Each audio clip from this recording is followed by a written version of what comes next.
Well, thank you, Susan, and thank you all for coming on this rainy night. I also want to thank the Center for Inquiry and the Society for Ethical Culture. This really seems like the perfect merging of two organizations to bring us this talk.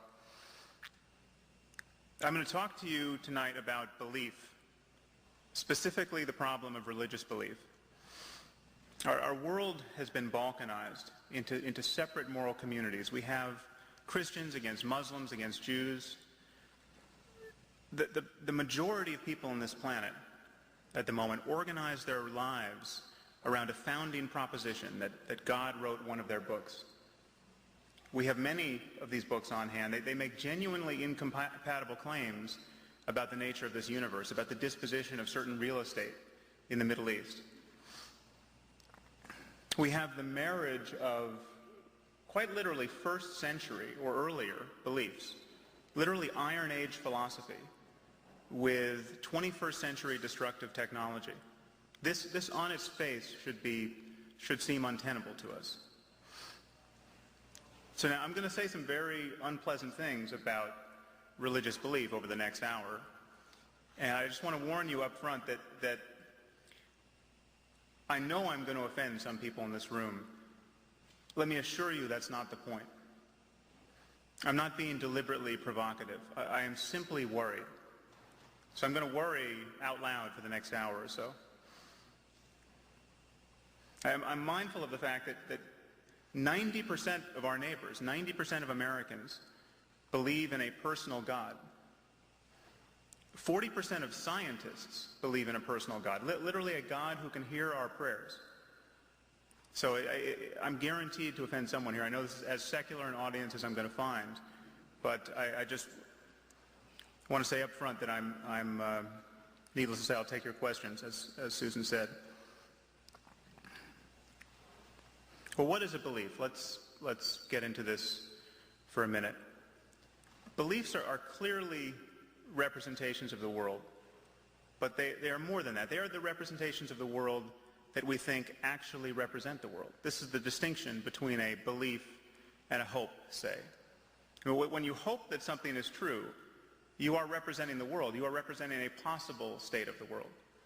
When you believe that something is true, you are actually making your best effort to map reality with your thoughts. And this is why beliefs pull the reins of our emotions and our behavior so closely.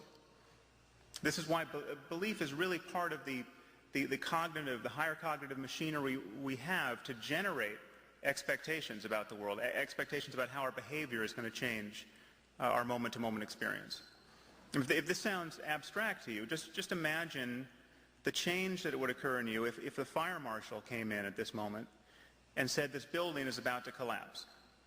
I mean, these are mere words. This is a mere sentence.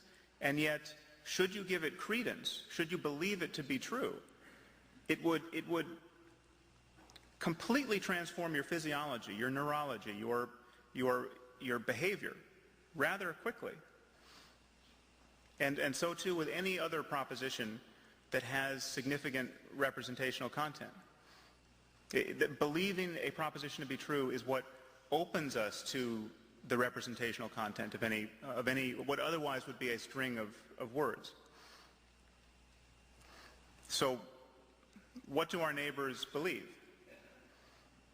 Well, 22% of Americans claim to be certain, literally certain, that Jesus is going to come down out of the clouds sometime in the next 50 years. Another 22% think he probably will sometime in the next 50 years. That's 44% of the electorate. Now, of course, this belief does not exist in isolation.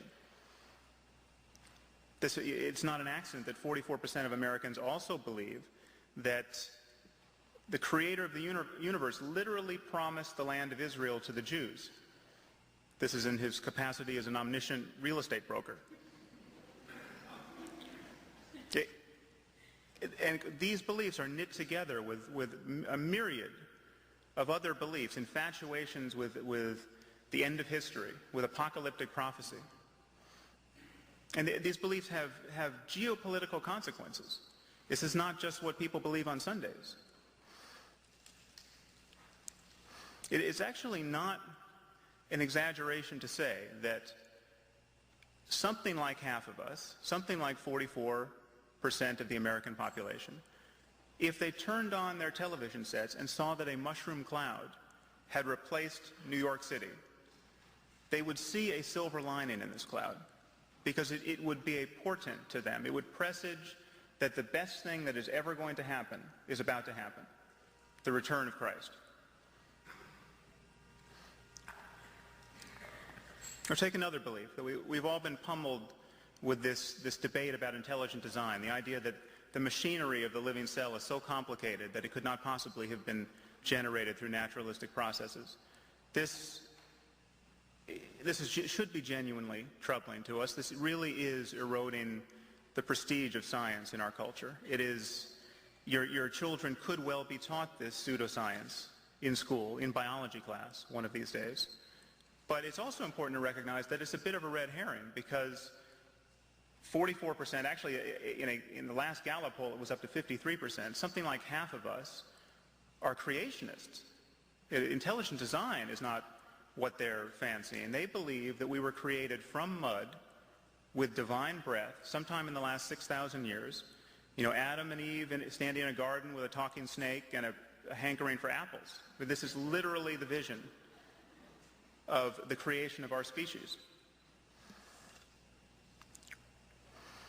Or take another belief that really this should just be a curiosity to us until you see its consequences in the world, that the Catholic idea that condom use is somehow immoral. And this is a genuinely ludicrous idea. I can assure you that the powers of the human brain are insufficient to provide a good argument for this. But map this onto sub-Saharan Africa, where literally millions, something like 3.5, 4 million people, die each year from the spread of AIDS. And what you have there are Catholic ministers literally preaching the sinfulness of condom use in villages where the only information about condom use is the representation of the ministry. It seems to me that the time for respecting beliefs of this sort is long past. This is genocidal stupidity. It is criminal negligence of a sort that we would not tolerate in any other institution, yet the Vatican cannot be criticized to the degree that it should, because it's the Vatican, and there is a overarching taboo around criticizing religious faith. We've all assimilated this idea that we should respect other people.